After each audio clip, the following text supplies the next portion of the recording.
Perkenalkan, nama saya Aisyah Skar Ayu Zikron dari Teknik Elektro 1, Angkatan 2019, jurusan Telekomunikasi.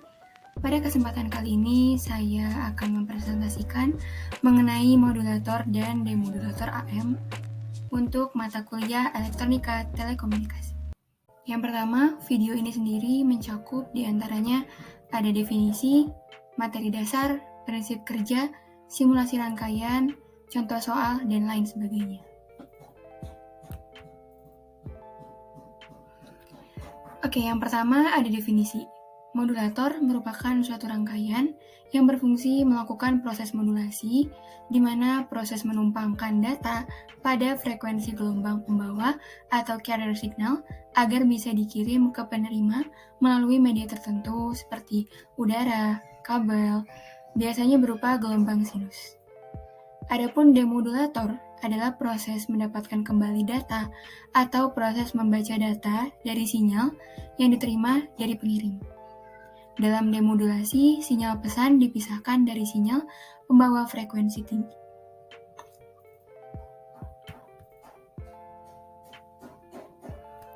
Nah, kemudian ada amplitude modulation atau AM, di mana merupakan proses modulasi yang menambah amplitudo sinyal pembawa sesuai dengan sinyal pemodulasinya. Nah, modulasi amplitudo ini merupakan jenis modulasi di mana amplitudo sinyal pembawa divariasikan atau diubah sesuai dengan amplitudo sinyal pesan, sedangkan frekuensi dan fase sinyal pembawa tetap konstan. Nah, berikut merupakan ilustrasi dari amplitude modulation. Nah, seperti yang kita ketahui tadi, demodulasi itu merupakan kebalikannya dari modulasi, di mana sinyal AM itu merupakan sinyal termodulasi yang amplitudo gelombang carrier-nya berfrekuensi tinggi. Nah, amplitudo gelombang carrier berfrekuensi tinggi ini divariasikan dengan amplitudo gelombang radio yang berfrekuensi rendah untuk keperluan transmisi. Untuk mengembalikan sinyal audio di penerima atau receiver, kita harus mengekstrak sinyal audio tersebut dari sebuah sinyal AM. Proses mengekstrak sinyal permodulasi dari sebuah sinyal termodulasi ini disebut dengan proses demodulasi atau proses deteksi. Beberapa teknik demodulasi amplitudo diantaranya dengan menggunakan detektor selubung modulator dan dengan square law modulator.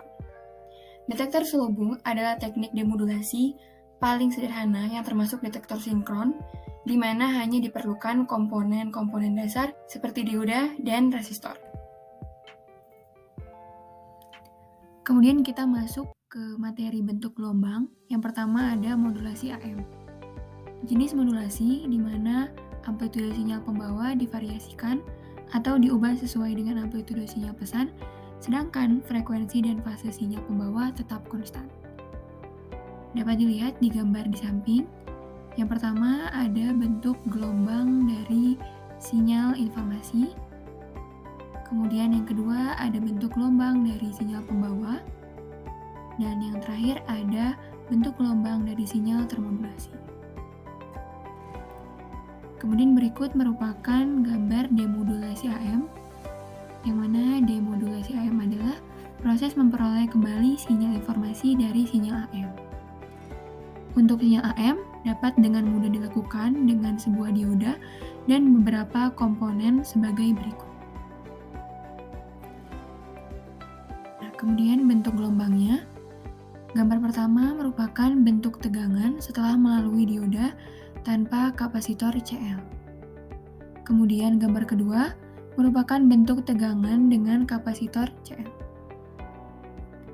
Dan kemudian gambar ketiga adalah besarnya CL yang harus dipilih sesuai sehingga masih terdapat frekuensi rendah dan menekan frekuensi tinggi.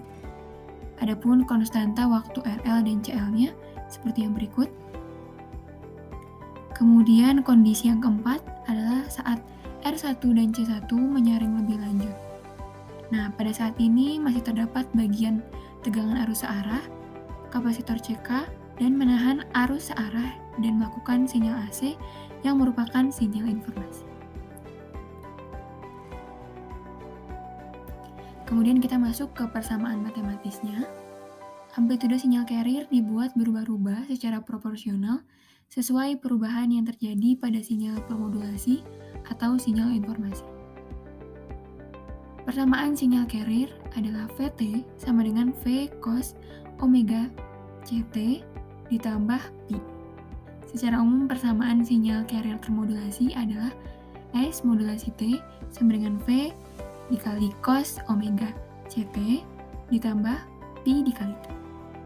Adapun omega C itu merupakan 2 dikali Pi dikali frekuensi carrier, kemudian Vt itu adalah amplitudo sesaat carrier, dan P itu adalah fasa sesaat dari carrier. Kemudian ada indeks modulasi. Indeks modulasi ini merupakan ukuran seberapa dalam sinyal informasi memodulasi sinyal pembawa. Apabila indeks modulasi terlalu besar atau M lebih besar daripada 1, maka hasil sinyal termodulasi AM akan cacat, dan apabila indeks modulasi terlalu rendah atau M kurang dari 1, maka daya sinyal termodulasi tidak maksimal. Nah, pengaruh indeks modulasi terhadap proses modulasi sinyal pembawa dapat dipahami dari gambar berikut, di mana rumusnya mu itu sama dengan amplitudo maksimum dikurangi amplitudo minimum, dibagi dengan amplitudo maksimum ditambah amplitudo minimum. Spektrum sinyal AM. Dari gambar di atas terlihat modulasi amplitudo memerlukan bandwidth 2 kali bandwidth sinyal permodulasi, atau rumusnya adalah 2 dikali frekuensi dikali indeks modulasi. Kemudian daya total sinyal AM dapat dituliskan dalam persamaan matematik seperti yang dijabarkan berikut ini, di mana PC itu adalah sinyal pembawa, dan daya total sidebandnya LSB tambah USB-nya itu adalah PC dikali M kuadrat dibagi 2. Sehingga lebar pita frekuensi atau bandwidth-nya itu dalam sebuah proses modulasi amplitudo AM adalah 2 kali frekuensi sinyal informasi.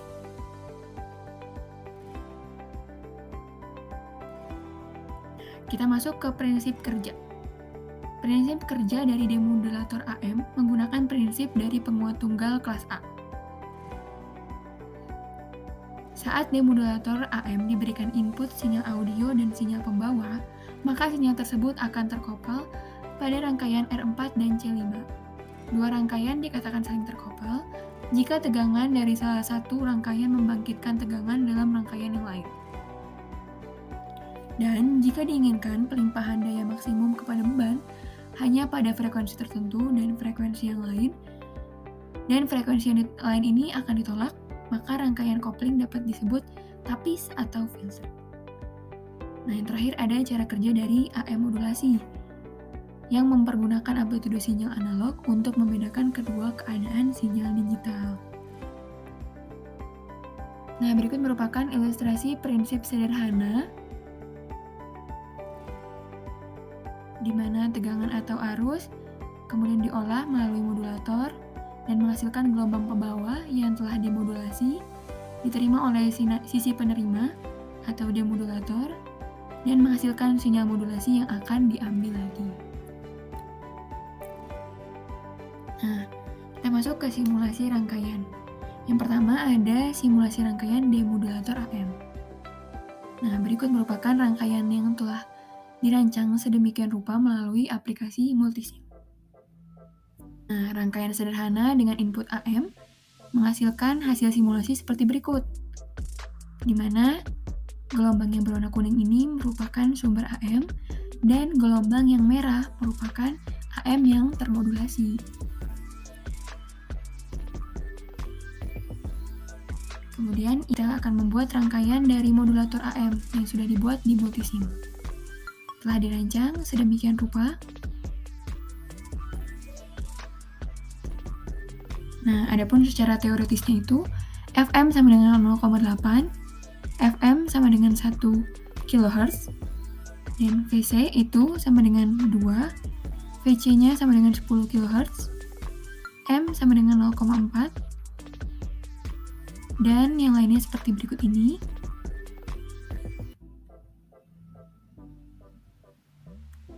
Nah, kemudian dihasilkan simulasi seperti berikut, di mana kita mendapat Vmax-nya adalah 141,556, kemudian Vmin-nya 69,320, dan Vmax ditambah Vmin sama dengan Vc, didapatkan M sama dengan 0,342. Nah, hasil ini menyebabkan indeks modulasi yang sedikit berbeda dengan hasil yang teoritis tadi, dengan ketelitian alfa sama dengan 85,5%. Nah, hal ini dikarenakan frekuensi yang renggang, sehingga membuka peluang titik minimum dan titik maksimum tidak terukur secara sempurna. Nah, muncul pertanyaan mengapa Vc dan Vm itu jauh berbeda dengan perhitungan teoritis. Nah, hal tersebut dikarenakan V dalam perhitungan teoritis itu adalah tegangan dari sumber daya AC, sedangkan V pada simulasi ini itu adalah amplitudo gelombang. Berikut merupakan simulasi dari gelombang modulator dan demodulator AM. Nah, jika kita menganalisis mengapa modulasi AM menghasilkan gelombang sedemikian rupa, itu dikarenakan modulasi AM adalah hasil pencampuran dari dua buah gelombang. Nah, gelombang AM ini menentukan bentuk gelombang modulasi, sedangkan gelombang informasi menentukan bentuk amplitudo dari sinyal modulasi.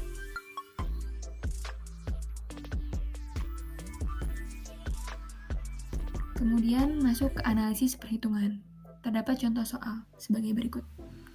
Diketahui gelombang AM DSB-FC dengan tegangan pembawa puncak atau EC itu adalah 10 Vp dan resistansi beban atau RL-nya adalah 10 ohm. Koefisien modulasi M itu sama dengan 1. Tentukan yang pertama daya USB dan LSB, yang kedua daya total sideband, yang ketiga daya total gelombang modulasi, dan yang terakhir ada gambar spektrum daya. Nah, yang pertama, tentukan daya USB dan LSB. Rumusnya adalah PC sama dengan EC kuadrat dibagi 2R atau 100 dibagi 20 menghasilkan 5 watt, dan P USB menghasilkan 1,25 watt. Kemudian daya total sideband menghasilkan 2,5 watt, daya total gelombang modulasi PT sama dengan PC dikali 1 ditambah M kuadrat bagi 2, sedemikian rupa menghasilkan 7,5 watt. Dan berikut merupakan gambar spektrum dayanya. Nah, yang terakhir kita akan membahas kelebihan dan kekurangan AM versus FM. Yang pertama dari singkatannya, AM adalah amplitude modulation, FM adalah frequency modulation. AM itu pertama kali dilakukan pada pertengahan 1870-an, sedangkan FM dikembangkan di Amerika Serikat pada 1930-an. Kemudian dalam memodulasi perbedaan, AM sendiri, gelombang radio yang dikenal sebagai pembawa atau gelombang pembawa, dimodulasi dalam amplitudo oleh sinyal yang akan dikirim. Frekuensi dan fasenya tetap sama. Adapun pada FM, gelombang radio yang dikenal sebagai pembawa atau gelombang pembawanya dimodulasi dalam frekuensi oleh sinyal yang akan dikirim, amplitude dan fase tetap sama. Nah, adapun pro kontra dan FM itu sendiri. AM ini memiliki kualitas suara yang lebih buruk dibandingkan FM, tetapi lebih murah dan dapat ditransmisikan dalam jarak jauh karena memiliki bandwidth yang lebih rendah, sehingga dapat memiliki lebih banyak stasiun yang tersedia dalam rentang frekuensi apapun. Sedangkan FM kurang rentan terhadap gangguan daripada AM. Namun, sinyal FM dipengaruhi oleh hambatan fisik. Nah, sehingga FM ini memiliki kualitas suara yang lebih baik karena bandwidth-nya lebih tinggi. Kemudian persyaratan bandwidth-nya, AM 2 kali frekuensi modulasi tertinggi. Dalam siaran radio AM, sinyal modulasi memiliki bandwidth 15 kHz, karenanya bandwidth sinyal termodulasi amplitudo adalah 30 kHz. Sedangkan pada FM 2 kali jumlah frekuensi sinyal modulasi dan deviasi frekuensi. Kemudian rentang frekuensinya, AM ini berkisar dari 535 hingga 1705 kHz hingga 1200 bit per detik. Sedangkan FM dalam spektrum yang lebih tinggi 1200 hingga 2400 bit per detik. Nah, untuk zero crossing dalam sinyal termodulasinya, AM ini sama jauh. Sedangkan FM, zero crossing dalam sinyal termodulasinya tidak sama. Dan dideteksi dari variasi frekuensi yang sesuai, misalnya tegangan ke frekuensi dan konversi frekuensi ke tegangan harus dilakukan. Yang terakhir nih, ada kebisingannya. Kalau AM ini lebih rentan terhadap noise, karena noise mempengaruhi amplitudo di mana informasi disimpan dalam sinyal AM. Sedangkan FM itu kurang rentan terhadap noise, karena informasi dalam sinyal FM ditransmisikan melalui berbagai frekuensi dan bukan amplitudo. Seperti itu. Nah, barangkali cukup sekian yang dapat saya sampaikan dalam video berikut ini. Semoga bermanfaat. Wabillahi taufiq wal hidayah. Wassalamualaikum warahmatullahi wabarakatuh. Sampai jumpa.